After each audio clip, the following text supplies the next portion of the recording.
عالم الغیوب والمطلع على اسرار القلوب والمنزہ عن الجہات والنقائص والعیوب والمستغنی عن الملبوس والمشروب والمطعوم غالب بعزته غیر مغلوب ظاہر بدلائلہ غیر محجوب والصلاة والسلام والتحیة والإکرام علی الرسول الثقلین محبوب رب المشرقین والمغربین ووسیلتنا فی الدارین جد الحسن والحسین ابی القاسم محمد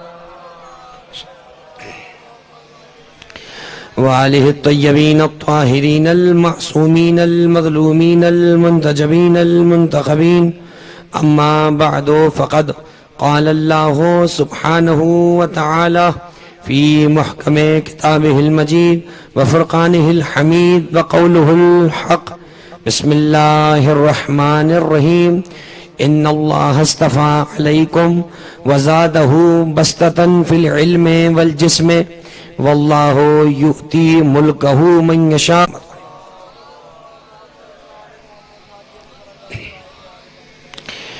عزیزان گرامی، 8 محرم الحرام پوری دنیا کے اندر، دنیا بھر کے عزاداروں میں منسوب ہے سرکار وفا حضرت ابوالفضل العباس کی شہادت کی مناسبت سے، اور پوری دنیا کے اندر اس وفادار کا چرچا ہوتا ہے، اس وفادار کا تذکرہ ہوتا ہے کہ جس نے وفا کو اوج کمال عنایت کیا.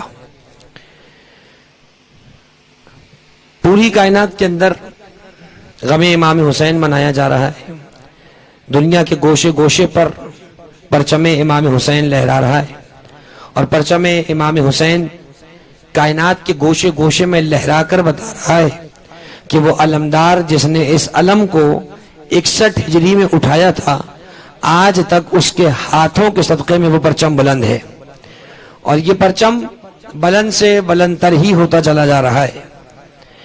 یوں تو ایام ازا کا ہر دن بہت اہمیت کا حامل ہے، لیکن یاد رہے کہ آج کا دن چونکہ منسوب ہے سرکار ابوالفضل سے، اور سرکار ابوالفضل منسوب ہیں سید الشہداء سے، اس لیے کہ جو حسین سے منسوب ہو جاتا ہے پھر وہ صرف حسین کا نہیں رہتا، وہ اللہ کا بھی ہو جاتا ہے، مصطفیٰ کا بھی ہو جاتا ہے، اور مرتضیٰ کا بھی ہو جاتا ہے.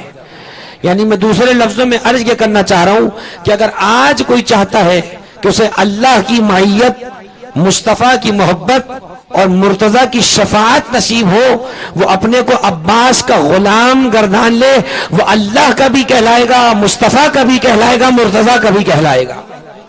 آپ دیکھیں گے کہ کائنات کے اندر کتنے شہید گزرے، کتنے بہادر گزرے، کیسے کیسے سورما گزرے، لیکن آج اگر کسی باوفا کا تذکرہ پوچھا جائے، کسی باوفا کا نام لیا جائے، تو عباس کے علاوہ کوئی دوسرا نام ملتا نہیں ہے، عباس کے علاوہ کوئی دوسرا نام ملتا نہیں ہے.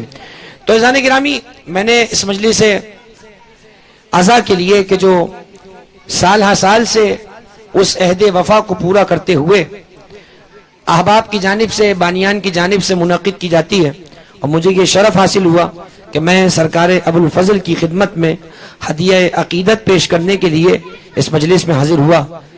ابتداً دعا کہوں کہ پروردگار بانیان مجلس کی جملہ توفیقات میں خیر میں اضافہ فرمائے، اس شہر سمیت اس کے رہنے والوں پر اپنا خصوصی رحم و کرم نازل فرمائے، اور تمام مومنین کو، تمام مسلمین کو پروردگار ہر قسم کی آفات ارضی و سماوی سے اور کورونا کی اس وبا سے جلد از جلد محفوظ فرمائے. یقیناً ابوالفضل کا مقام بہت بلند ہے. دوران مجلس اپنی دعاؤں کو دلوں میں رکھیے گا، اپنی دعاؤں کو ذہن میں رکھیے گا.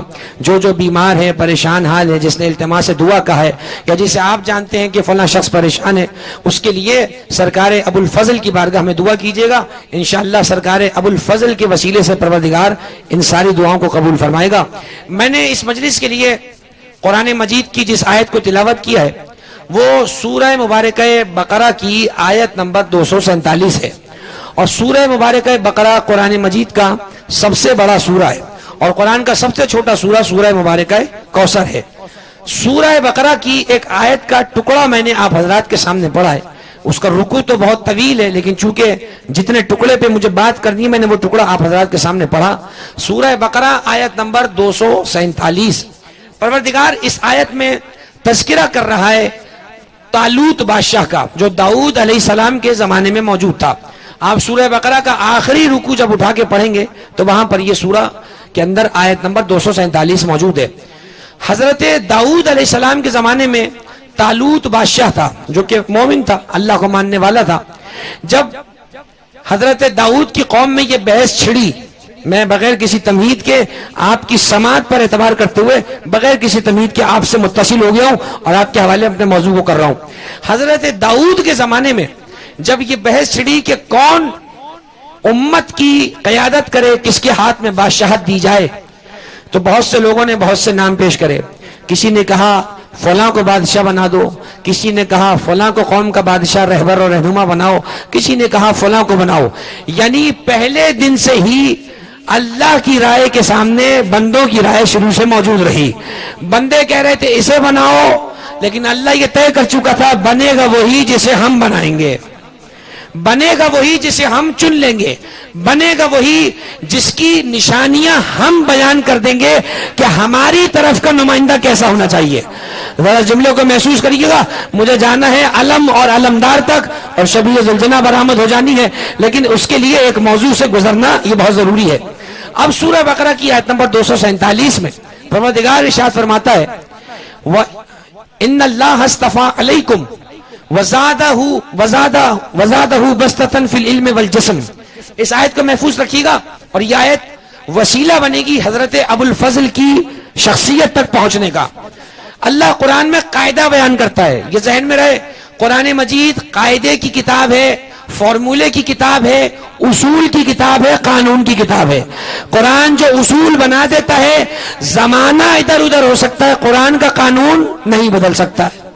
اللہ قرآن میں ارشاد فرماتا ہے ان اللہ اصطفیٰ علیکم وزادہ بسطۃ فی العلم والجسم۔ اللہ کہتا ہے اے داؤد اس قوم کو بتا دو ہم نے ان کے اوپر قائد اس کو چنا ہے، قیادت اس کی چنی ہے جو ان سب کے اندر علم میں بھی زیادہ ہے اور جسم میں بھی زیادہ ہے۔ دو چیزیں محفوظ کیجئے گا پیچھے تک جو لوگ بیٹھے ہوئے۔ اللہ نے امت کی قیادت کے لیے جس شخص کو چنا اس کی شرائط یہ نہیں بتائیں گی اس کی دولت سب سے زیادہ ہو تو وہ قائد بنے گا، یہ نہیں کہا اس کی زمینیں بہت زیادہ ہوں تو وہ قائد بنے گا، یہ نہیں کہا اس کی جماعت میں لوگ زیادہ ہوں تو وہ قائد بنے گا۔ جبکہ ہمارے ہاں جو جتنا بڑا جاگیردار ہو وہ اتنا بڑا وزیر ہوتا ہے، جو جتنی بڑی جماعت کا رہنما ہو وہ اتنا زیادہ ووٹ لیتا ہے۔ اللہ نے کہا یہ تمہارے بنائے ہوئے اصول ہیں، ہمارا بنایا ہوا اصول یہ ہے کہ ہماری طرف سے قائد وہ بنے گا جس کا جسم بھی زیادہ ہو، جس کا علم بھی زیادہ ہو۔ توجہ رکھیے گا، جس کا جسم بھی زیادہ ہو اور جس کا علم بھی زیادہ ہو۔ اب یہ ہے قرآن مجید۔ قرآن کرنا بہت آسان ہے میرے بھائی، قرآن کو ماننا بہت مشکل ہے۔ قرآن کا شور مچانا بہت آسان ہے، قرآن کی بات ماننا بہت مشکل ہے۔ قرآن کافی ہے کہنا بہت آسان ہے، قرآن نبھانا بہت مشکل ہے۔ منہ سے کہہ دینا بہت آسان ہے، قرآن کافی ہے۔ اب میں آپ کو قرآن سے پڑھ کے سنا رہا ہوں، میں کوئی حدیث اور روایت آپ کے سامنے نہیں پڑھوں گا، اور اگر پڑھی بھی تو وہ حدیث کتب اہل سنت کی ہوگی، اہل تشیع کی کتاب کا کوئی حوالہ میں آپ کو نہیں دوں گا۔ اللہ نے دو اصول دے دیے قیادت کے، جب بھی کسی کو قائد بنانے جاؤ، جب بھی کسی کو رہنما بنانے جاؤ، جب بھی کسی کو اپنا بڑا بنانے جاؤ، اس کا خاندان، اس کا قبیلہ، اس کی دولت، اس کی زمین، اس کی جماعت نہ دیکھنا، بلکہ یہ دیکھنا علم بھی اس کے پلے کچھ ہے یا نہیں، یا بالکل جاہل ہے، نمبر ایک۔ اور اس کے بعد کہا دیکھنا اس کا جسم کیسا ہے، طاقت ہے کہ نہیں ہے۔ اس لیے کہ اللہ کی راہ میں، اب یہاں سے میں موضوع حوالے کر رہا ہوں، اللہ کی راہ میں اللہ کا نمائندہ بننے کے لیے علم بھی ضروری ہے تاکہ منبر سے جہالت کا اظہار نہ ہو، اور طاقت بھی ضروری ہے تاکہ میدان میں بھاگنے کا موقع نہ ملے۔ توجہ فرمائی آپ نے؟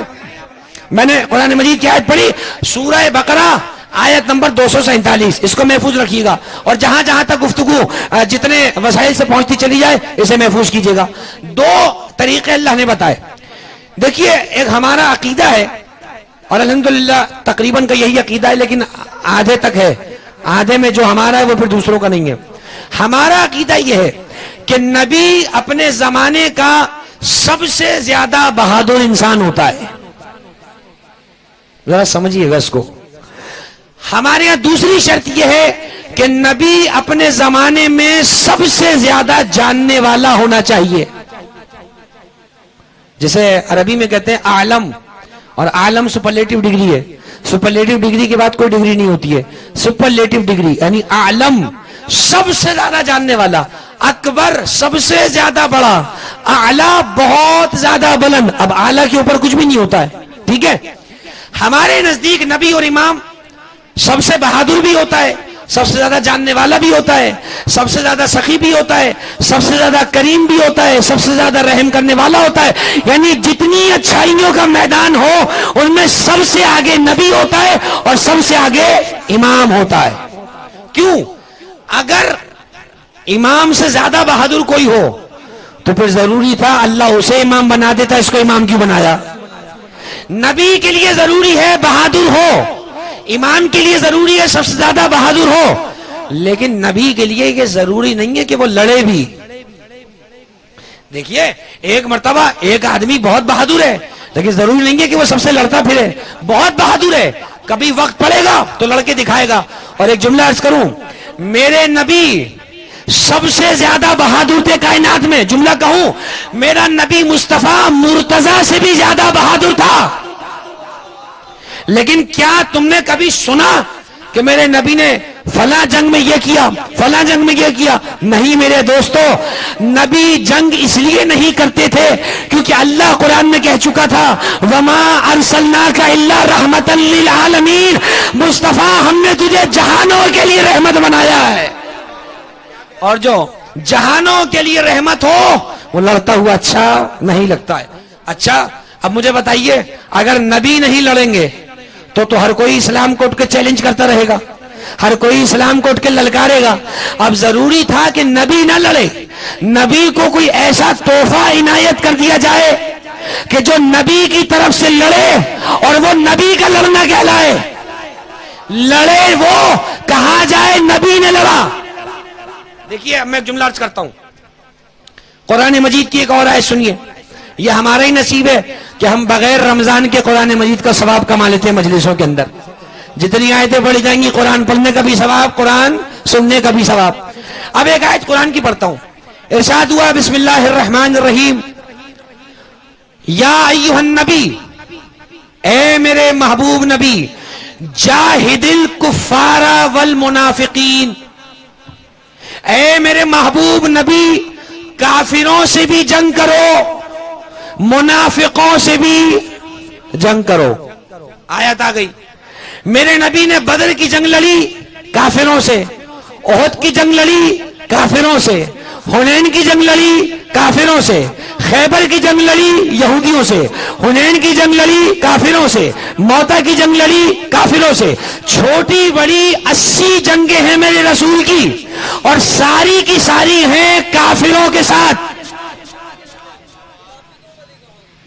توجہ فرما رہے ہیں؟ پیچھے والے میرے ساتھ ہیں، بزرگ بیٹھے میں، خدا آپ کو سلامت رکھے، جوانوں کی حفاظت ہو، بزرگوں کی سرپرستی رہے، خدا اس شہر پر صدقے علی کے رحم و کرم نازل فرمائے، کوئی غم نہ ہو آپ حضرات کو سوائے غم حسین کے۔ میں بڑا شکر گزار ہوں، وقت کے اندر مجلس کو ختم کر دینا ہے اور پھر زیارت برآمد ہو جائے گی۔ دیکھیے، نبی نے ساری زندگی جو جنگیں کی، آپ گن لیجئے، وہ سب تھی کافروں کے ساتھ، اور اللہ کہہ رہے اے میرے محبوب آپ جنگ کریں، آپ کافروں کے ساتھ بھی منافقوں کے ساتھ بھی۔ اور نبی نے ساری جنگیں کی کافروں کے ساتھ، منافقوں کے ساتھ تو جنگ ہی کوئی نہیں کی، منافقوں کے ساتھ تو جنگ ہی کوئی نہیں کی۔ اب کیا خیال ہے، نبی نے آیت پر عمل کیا یا نہیں؟ کیا جواب دیں گے؟ ہاں یا نہ ہے؟ آدھا ہاں آدھا نہ. قرآن میں کوئی حکم ایسا ہے کہ نبی نے آدھا کیا وہ آدھا چھوڑ دیا؟ میرے مصطفیٰ نے جو کام کیا ہے پورا کیا ہے. آیت کہہ رہی ہے میرے محبوب آپ جنگ کریں، کافروں کے ساتھ بھی منافقوں کے ساتھ بھی. رسول نے ساری جنگیں کی کافروں کے ساتھ، منافقوں کے ساتھ تو جنگی کیوں نہیں ہے؟ میں نے مفسروں سے پوچھا، قرآن کی تفسیر کرنے والوں سے پوچھا، یہ بتاؤ کہ رسول نے ساری جنگیں تو کافروں کے ساتھ کی ہیں، یہ منافقوں کے ساتھ جنگیں کس نے کی؟ کہنے لگے نہیں، وہ ہوا کچھ یوں تھا کہ کافروں کے ساتھ جنگ کی تھی رسول نے اور منافقوں کے ساتھ جنگ کی تھی علی نے. توجہ فرمائیے گا، آپ کو پتہ ہی نہیں جملہ کتنا بڑا کہہ گیا ہے. کیا جملہ کہہ گیا مفسر قرآن؟ کافروں کے ساتھ جنگ کی نبی نے.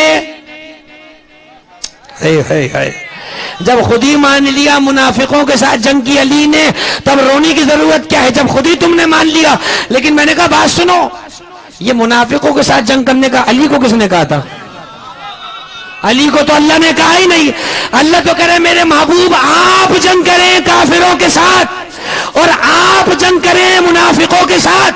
کہنے لگے وہ بات آپ کی ٹھیک ہے، لیکن چونکہ نبی منافقوں کو چھیڑتے نہیں تھے تو اللہ نے کہا کافروں سے آپ جنگ کریں، منافقوں سے علی جنگ کرے گا.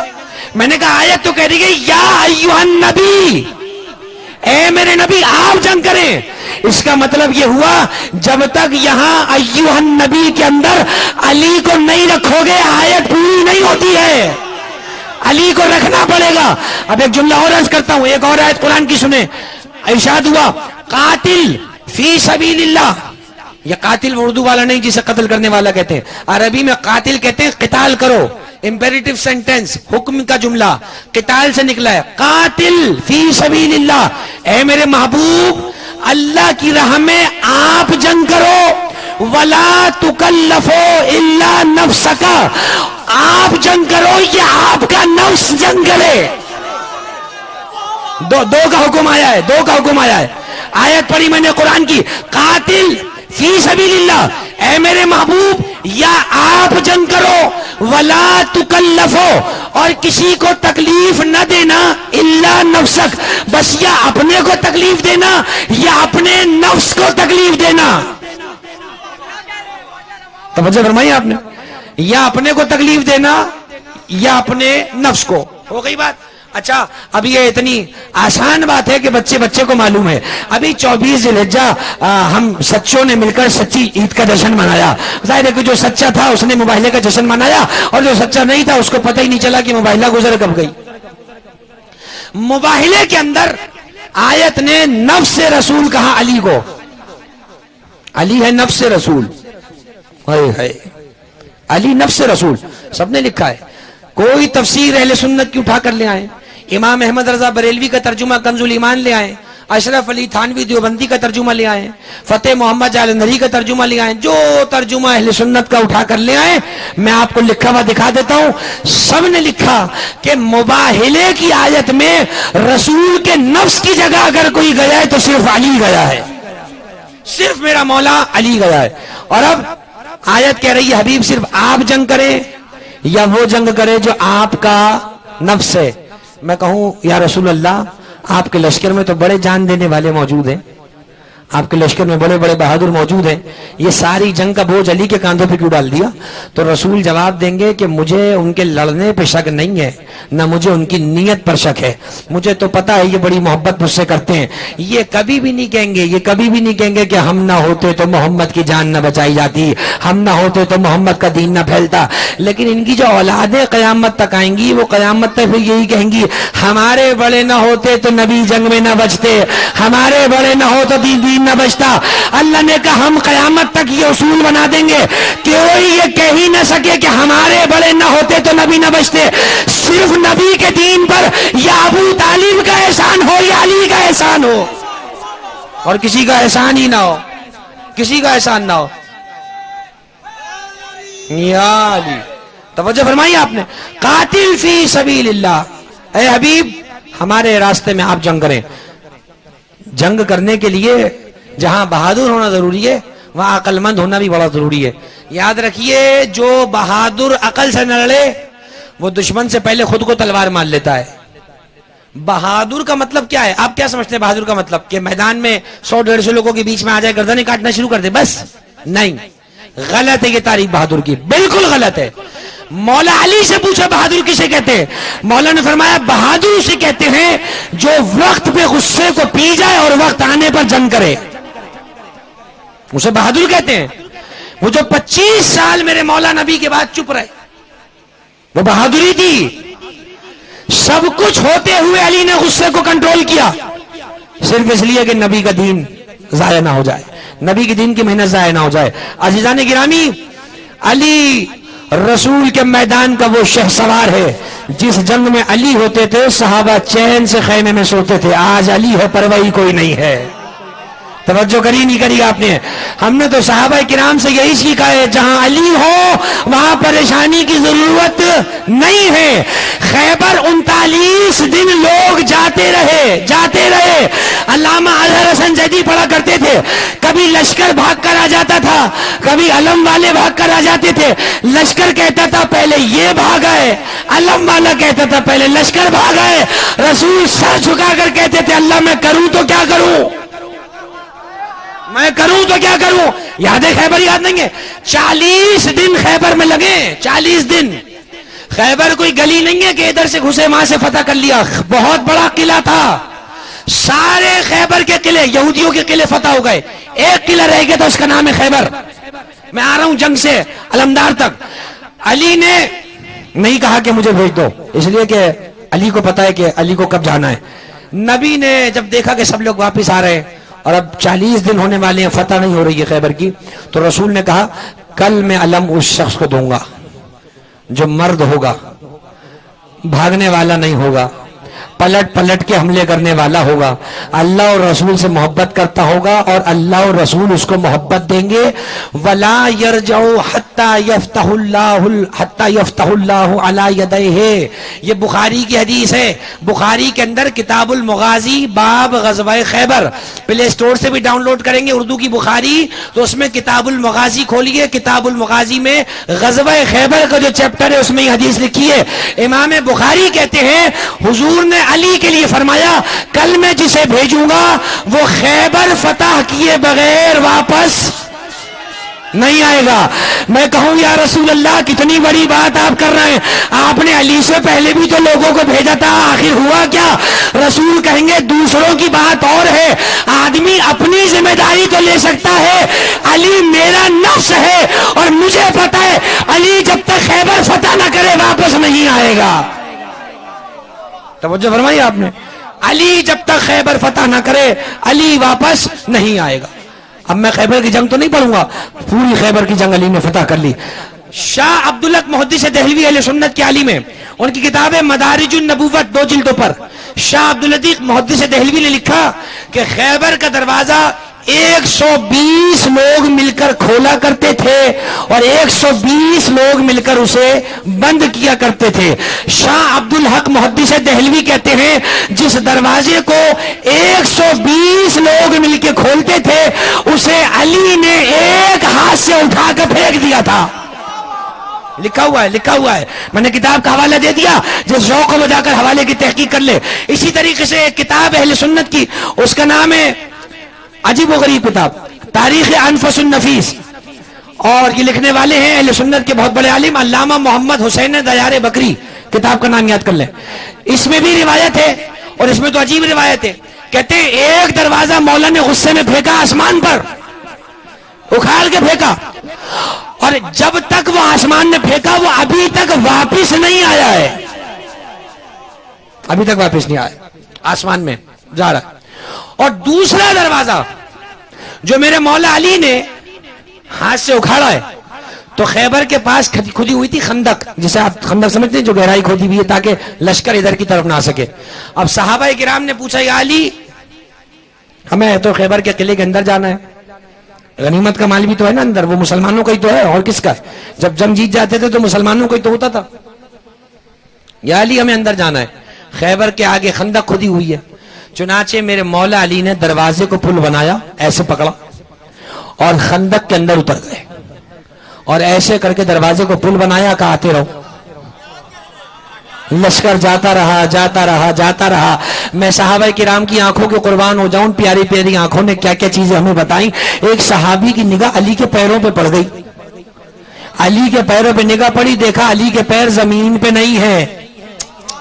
علی کے پیر زمین پہ نہیں ہے, زمین سے اوپر ہیں. صحابی دوڑ کے گئے, کہا یا رسول اللہ, آپ نے دیکھا علی کے پیر زمین پر نہیں ہے, علی کے پیر زمین پر نہیں ہے. کہا تم نے آج دیکھا ہے, میں جانتا ہوں میرا بھائی علی میرا جانشین ہے. یہ تو ایک عجیب چیز ہے, نہ جانے تم ابھی کیا کیا عجیب چیزیں دیکھو گے. علی نے سارے لشکر کو پار کرایا, رسول نے ماتھے پہ بوسہ دے کر دیا. علی اگر آج تم نہ ہوتے تو اسلام کا 40واں ہو جانا تھا. آج اگر تم نہ ہوتے اسلام کا 40واں ہو جانا تھا. اب سمجھ میں آیا بہت سے لوگ 40واں کیوں نہیں مناتے ہیں. صلوات پڑھیں ذرا محمد و آل محمد پر. اللہم صلی علی محمد و آل محمد. عزیزان گرامی, جسم کی طاقت یہ ہے علی ابن ابی طالب کی طاقت, لیکن یاد رہے یہ علی کے جسم کی طاقت نہیں تھی. یہ علی کے جسم کی طاقت نہیں تھی. ممکن ہے کوئی سمجھ رہا ہو علی کے جسم کی طاقت ہے. ایک شخص مدینے میں آیا, کہنے لگے میں نے سنا ہے کہ علی نے خیبر کا دروازہ ہاتھ سے اکھاڑا تھا جسے 120 لوگ کھولتے تھے. کہاں؟ کہا اس علی کا گھر کہاں ہے, میں اس سے ملنا چاہتا ہوں. کسی نے کہا وہ جو دروازے پہ پیوند لگی ہوئی چادر پڑی ہے وہ علی کا گھر ہے. دق الباب کیا, میرے مولا کے پاس آئے, دیکھا کہ امیر المومنین نے روٹی کو پانی میں بھگویا ہوا ہے اور اس کو توڑ توڑ کے کھا رہے ہیں. تو ہنس کے کہنے لگا مدینے والے بھی عجیب باتیں کرتے ہیں. پہلے کہہ رہے تھے اس نے ایک ہاتھ سے خیبر کا دروازہ توڑا ہے اور یہ سوکھی روٹیوں کو پانی میں توڑ کے کھا رہا ہے. ابھی دل میں سوچ رہا تھا, میرے مولا نے بلا کر کہا قریبا, فرمایا ما قلع تو خیبر بجسمی, میں نے خیبر کا قلعہ اپنی جسم کی طاقت سے نہیں بلکہ رحمان کی دی ہوئی طاقت سے کھینچا ہے. اسی لیے تو کہا جاتا ہے نا, شاہ مرداں شیر یزداں قوت پروردگار, لا فتح الا علی لا سیف الا ذوالفقار. توجہ فرمائی آپ نے, علی وہ مشکل کشا ہے, علی وہ مشکل کشا ہے کہ جس جنگ میں علی ہوتے تھے اس جنگ کی فتح یقینی ہو جاتی تھی. جس جنگ میں علی نہیں ہوتے تھے اس جنگ کی ہار یقینی ہے.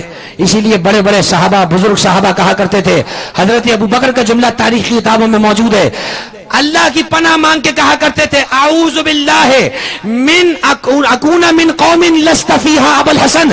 حضرت ابو بکر کا جملہ ہے, میں اللہ کی توبہ مانگتا ہوں کہ میں ایسی قوم میں زندہ رہوں جس میں علی موجود نہ ہو. توجہ فرمائی. خلیفہ ثانی کا حضرت عمر کا جملہ ہے, لولا علی لہلک عمر, اگر علی نہ ہوتے تو ہم ہلاک ہو جایا کرتے. ایک مقام پہ کہا کرتے تھے اعوذ باللہ من موغلۃ لیس لہا ابو الحسن, اے اللہ عمر پناہ مانگتا ہے کہ کوئی مشکل عمر پر آ جائے اور اسے حل کرنے کے لیے علی نہ ہو. تو ایک جملہ بڑے ادب سے سارے شیعہ سنی مسلمانوں سے کہتا ہوں, تمہیں یہ علی مدد سمجھ میں نہیں آتا, اور اتنے بڑے بڑوں کا عقیدہ ہے کہ جب مشکل آئے تو مشکل کشا کو پکارا جاتا ہے, اللہ کو نہیں پکارا جاتا ہے. مشکل کشا کو پکارو, اللہ نے علی کو مشکل کشا بنایا ہے. امام احمد رضا بریلوی کا نام سب نے سنا ہے, اہل سنت کے بہت بڑے عالم ہیں. ہندوستان کے اندر بریلی میں دفن ہے, ان کا مزار ہے وہاں پر. امام احمد رضا بریلوی کی کتاب ہے شمع شبستان رضا, اردو میں آپ کو مل جائے گی تمام اہل سنت کی دکانوں پر, شمع شبستان رضا. امام احمد رضا بریلوی نے ناد علی کے 17 وظیفے لکھے ہیں. جو شخص ناد علی پڑھ لے اس پر کسی قسم کی کوئی مصیبت نہیں آتی. توجہ فرمائی آپ نے. یہ ہے میرا مولا علی کہ جس کے طاقت کی برابری کوئی نہیں کر سکتا, جس کی طاقت کی برابری کوئی نہیں کر سکتا ہے. علی کبھی بھی دشمن کو آدھا نہیں مارتے تھے, کبھی علی دشمن کے پیچھے بھاگ کر نہیں مارتے تھے, کبھی علی کسی نہتے کو نہیں مارتے تھے, کبھی علی کسی بوڑھے کو نہیں مارتے تھے, اور کبھی علی نے کسی عورت پہ ہاتھ نہیں اٹھایا. ایک مرد کی نشانی یہی تو ہے. علی کہتے ہیں میں بھاگنے والے کا پیچھا نہیں کرتا تھا, میں نہتے کا پیچھا نہیں کرتا تھا, لیکن ایک عجیب جملہ ہے، تاریخ کی کتابوں میں لکھا ہے جب علی میدان جنگ میں جاتے تھے، کون ہوگا علی جیسا بہادر؟ خدا ہماری افواج کو سلامت رکھے، ہماری ملک کی فوج دنیا کی بہترین فوجوں میں شمار ہوتی ہے، اس کی تربیت کے لیے دنیا بھر کے ملک ہماری فوج کو تربیت کے لیے بلایا کرتے ہیں۔ یہ ہماری ملک کی فوج کے پاس جو طاقت ہے، یہ جو لڑنے کا جذبہ ہے، یہ سب معجزہ ہے نعرہ حیدری کا۔ تاریخ گواہ ہے جب جس جنگ میں علی کا نعرہ بلند ہوا، وہاں علی کے نعرے کے صدقے سے جنگ فتح ہوئی، اور جب علی کا نعرہ چھوڑا گیا، علی کا کچھ نہیں گیا۔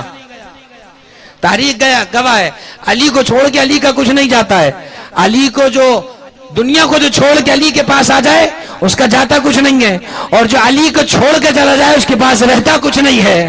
اور جب ہمارے آپ علی اتنے بہادر ہیں، کبھی کسی کا پیچھا نہیں کرتے تھے، بلکہ امیر المومنین کے بارے میں جنگ صفین میں لکھا ہوا ہے، نام نہیں پڑھوں گا، خود ہی دیکھ لیجیے گا جا کر۔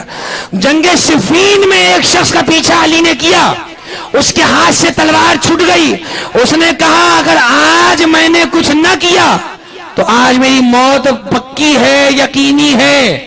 اس نے بھاگتے بھاگتے اپنے کپڑے اتارنا شروع کر دیے، یہاں تک کہ جب پورا برہنہ ہو گیا، علی نے منہ گھما کر کہا جا بھاگ جا۔ علی کبھی ننگوں کا پیچھا نہیں کرتا۔ عزیزان گرامی، جن کے بڑے علی کے سامنے کپڑے اتار اتار کے بھاگے ہو، وہ ہمارا مقابلہ میدان میں کیا کریں گے؟ توجہ کریے، آپ نے پڑھیے گا تاریخ میں جا کر، جنگ صفین میں لکھا ہے جان بچانے کے لیے ننگا ہونا گوارا کیا، اور علی نے اس کا پیچھا نہیں کیا۔ علی نے کہا جا، تجھے علی نے چھوڑ دیا ہے۔ عزیزان گرامی، علی جیسا بہادر کائنات میں کوئی نہیں ہے۔ اور علی کے علم کی بات کیا کروں، میرے حضور نے فرمایا انا مدینۃ العلم وعلی بابھا، میں علم کا شہر ہوں، علی اس کا دروازہ ہے۔ اور اب علماء اہل سنت نے ہماری بہت سی مشکلوں کو آسان کر دیا ہے، ہمارے بہت سے کام کو ہمارے اہل سنت کے بزرگ علماء نے آسان کر دیا۔ خدا ان اہل سنت کے علماء کو بھی سلامت رکھے، جو ممبر پر اور ٹی ویوں پر ہمارے بہت سے مسئلوں کو آسان کرتے چلے جا رہے ہیں اور اپنی عوام کو حقائق بتاتے چلے جا رہے ہیں۔ ہم سے پہلے پوچھا جاتا تھا یہ حدیث آدھی ہے، آپ پوری کیوں نہیں پڑھتے؟ میں علم کا شہر ہوں، علی اس کا دروازہ ہے، اور بھی آگے پتہ نہیں کیا کیا پڑھا جاتا ہے۔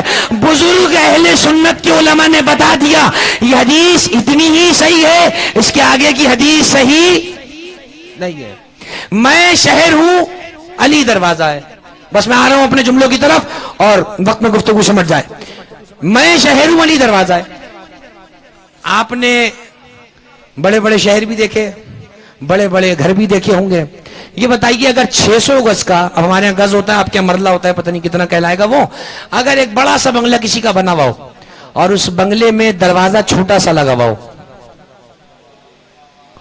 تو آپ کیا کہیں گے؟ یار تو تو بڑا کنجوس ہے، اتنا بڑا گھر بنایا اور دروازہ اتنا سا لگا رہا ہے۔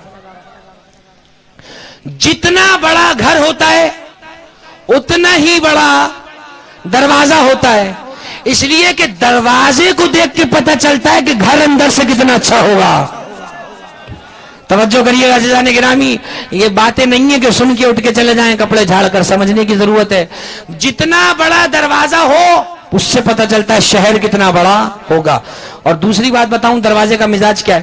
دروازے کا مزاج یہ ہے کہ آدمی چاہے جتنا لمبا ہو،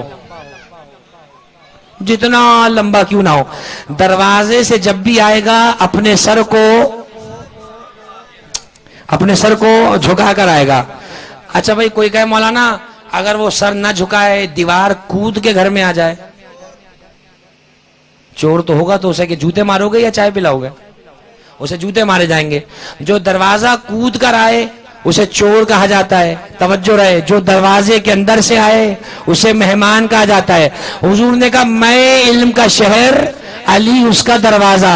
جو دروازے سے آئیں گے وہ مہمان کہلائیں گے، جو دروازہ چھوڑ کے کہیں اور سے آئیں گے وہ چور کہلائیں گے۔ حضور نے کہا میں شہر، علی دروازہ۔ علی تو دروازہ ہے، میں جانتا ہوں عرب کی گردن میں بڑا سریہ ہے، تیرے سامنے جھکتے رہنے بڑی موت آتی ہے، لیکن میں بھی عرب کو تیرے دروازے پر نہ جھکاؤں تو مجھے مصطفیٰ نہ کہنا۔ جو بھی دروازے پر آنا چاہے وہ علی کے دروازے پر پہلے آئے۔ حضور کا علم اسی کو ملے گا جو علی تک آئے۔ حضور نے کہا اگر میرا علم چاہیے تو علی کے دروازے پر آؤ، اور اسی لیے ہم غدیر کے بعد علی کے دروازے پہ چلے گئے، اور آج تک ہم علی کے دروازے پہ بیٹھے ہوئے ہیں۔ ہم نے جو کچھ لیا علی کے دروازے سے لیا، ہم نے ایمان علی کے دروازے سے لیا، عقیدہ علی کے دروازے سے لیا، اسلام علی کے دروازے سے لیا، ہم نے سب کچھ علی کے دروازے سے لیا۔ ہمیں قرآن وہی سے ملا، ایمان وہی سے ملا، ہمیں ایقان وہی سے ملا، عبادت وہی سے لی، شجاعت وہی سے لی، طہارت وہی سے لی، امانت وہی سے لی، دیانت وہی سے لی، شہادت وہی سے لی، جنت وہی سے ملے گی، سب کچھ ہمیں اسی مقام سے ملے گا۔ اب مجھے اپنی ایمان سے بتاؤ، جب سب کچھ علی کے دروازے پر مل رہا ہے تو وہ بے وقوفی ہوگا جو علی کا دروازہ چھوڑ کے کسی اور کے دروازے پر جائے؟ توجہ فرمائی آپ نے دانی گرامی۔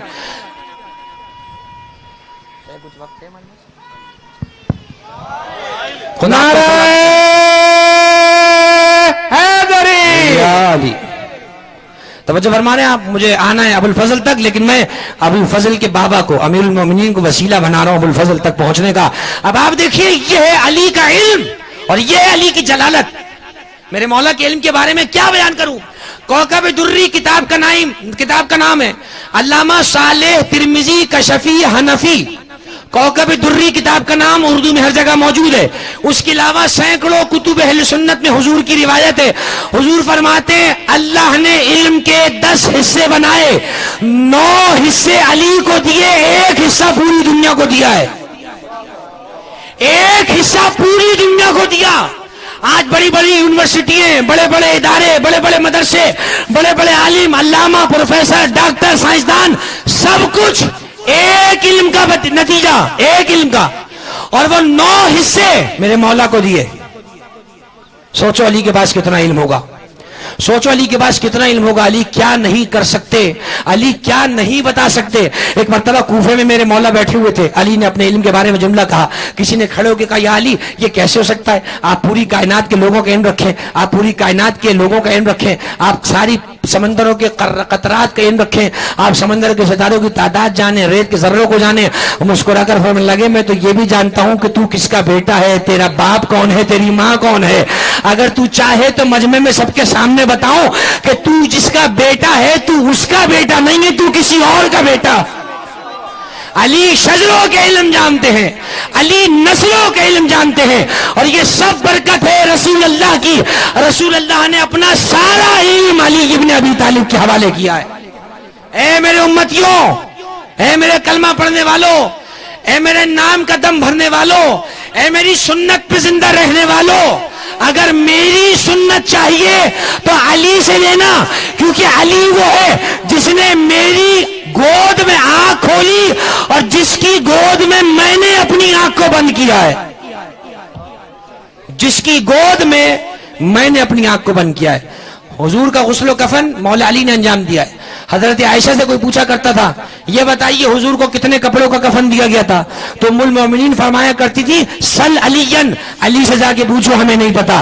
کسی نے پوچھا حضرت علی نے حضور کو کس رات قبر کے حوالے کیا، فرماتی تھی علی سے پوچھو ہمیں نہیں پتا۔ تو جب اتنے بڑی بڑی شخصیات نے کہہ دیا علی سے پوچھو، علی سے پوچھو، تو جو اب علی کے علاوہ کسی اور سے پوچھتا رہے؟ توجہ فرمائی آپ نے دانی گرامی، یہ ہے علم علی، شجاعت علی۔ اور اگر یہ علم علی اور شجاعت علی ایک جگہ پر جمع دیکھنی ہو، ایک جگہ پر، حسن حسین تو رسول کے بیٹے نا، مباہلے میں آیت نے کہہ دیا اپنے بیٹوں کو لاؤ، تو حسن حسین ہیں نبی کے بیٹے، حالانکہ علی کی ذریت سے، علی کی اولاد ہے، لیکن آیت نے انہیں نبی کا بیٹا کہا۔ اب جب حسن حسین نبی کے بیٹے ہو گئے تو مجھے اپنے ایمان سے بتاؤ علی کے دل میں خواہش پیدا ہوئی کہ نہیں ہوئی کہ میرا بھی تو کوئی بیٹا ہو جسے میں بیٹا کہوں، جسے میں بیٹا کہوں؟ خدا آپ کو سلامت رکھے۔ بس چند جملوں کے بعد شبیہ ذوالجناح والعلم برآمد ہو جائے گا، لیکن ذرا آنکھ نم ہو جائے، سینے پر ہاتھ آ جائے، ہائے عباس اور آئے حسین کی صدا زبانوں پر آ جائے۔ بہت کم دن ہیں، ایام عزا سمٹ جائیں گے، عاشورہ قریب آ جائے گا، میں چند جملے مصائب کے پڑھوں گا اور آخری جملے کے بعد زلزلہ آئے گا، لیکن ایک جملہ یاد رکھنا. دیکھیں جب آپ کبھی یہ سوچتے ہوں گے نا کہ میں اپنا بچپنا دیکھوں، تو قسم کھا کے بتاؤ اپنا بچپنا اپنے بچوں میں دیکھتے ہو یا نہیں؟ اپنے بچوں کو دیکھ کے کہتے ہو نا میں بھی ایسا تھا، میں بھی یہی کرتا تھا. علی چاہتے تھے کہ اپنی شجاعت کا جوہر کسی کے اندر دیکھیں، کوئی ایسا آئینہ ہو جس میں علی اپنے آپ کو دیکھیں. مصلی پہ ہاتھ دعا کے لیے اٹھائے، پروردگار مجھے ایک ایسا بیٹا دے جس میں میں اپنے آپ کو دیکھ سکوں. ادھر علی نے دعا مانگی، ادھر حسین نے مصلی پہ دعا مانگی، پروردگار مجھے بھی ایک ایسی بیٹی دے جو نہ میرے بغیر رہ سکے نہ میں اس کے بغیر رہ سکوں. خدا تمہیں سلامت رکھے، کوئی غم نہ دے سوائے غم حسین کے. بزرگوں کا سایہ سر پہ قائم ہو، جوانوں کی حفاظت ہو. خدا اہل محلہ پہ رحم و کرم نازل فرمائے.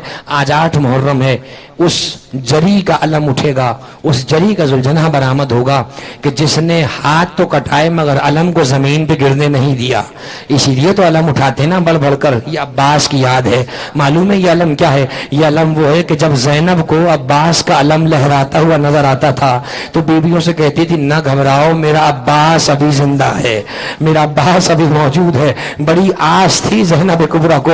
عزادارو جب میرا مولا رخصت ہونے لگا تب جناب زینب نے سب بیویوں کو جمع کر کے کہا آج میرا عباس مرنے کو جا رہا ہے، اب میں پردے کی ضمانت واپس لیتی ہوں، اب تم جانو تمہارا پردہ جانے. عزادارو حسین نے عباس کو جنگ کی اجازت نہیں دی. میرے مولا کو جنگ کی اجازت ملی بھی کیسے ہے؟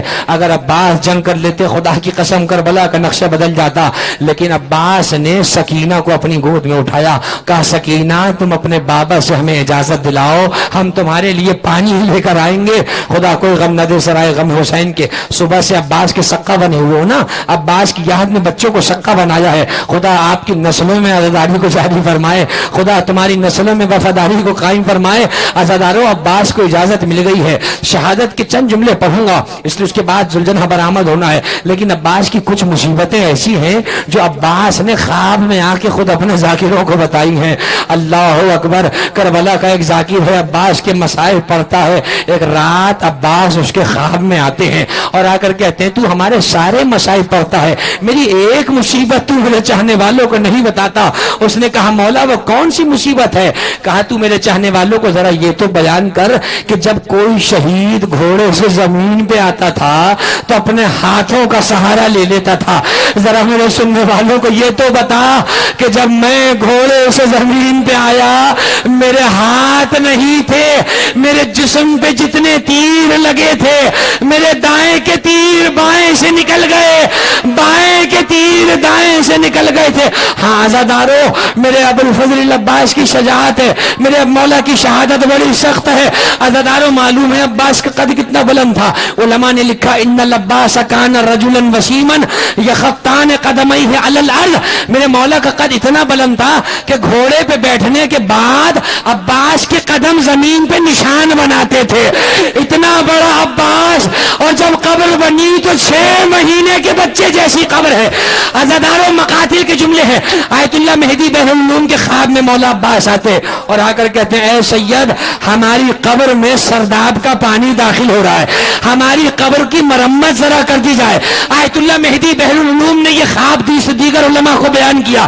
سارے علماء جمع ہو گئے. حضرت عباس کی اصلی والی قبر پہ سارے علماء پہنچے. جب مزدور کو قبر کی مرمت کے لیے بلایا، مزدور قبر کو دیکھ کر کچھ سوچنے لگا. آغا مہدی بحر العلوم کے پاس آتا ہے، آ کر کہتا ہے آغا ہم نے یہ سنا ہے عباس تو بہت لمبے قد کے تھے، عباس کا قد تو اچھا خاصا تھا، لیکن یہ قبر تو کسی بچے کی لگ رہی ہے. آیت اللہ مہدی بحر العلوم نے امامہ پھینکا، اپنے چہرے پہ تماچے مارنے کے بعد کہا ارے تو نے کیا مصیبت کا سوال کر لیا؟ اگر سننا چاہتا ہے تو سن لے.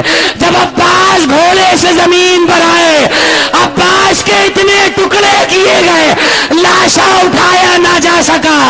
سجاد نے لاشے کو سمیٹا، اسی مقام پہ عباس کو دفن کیا.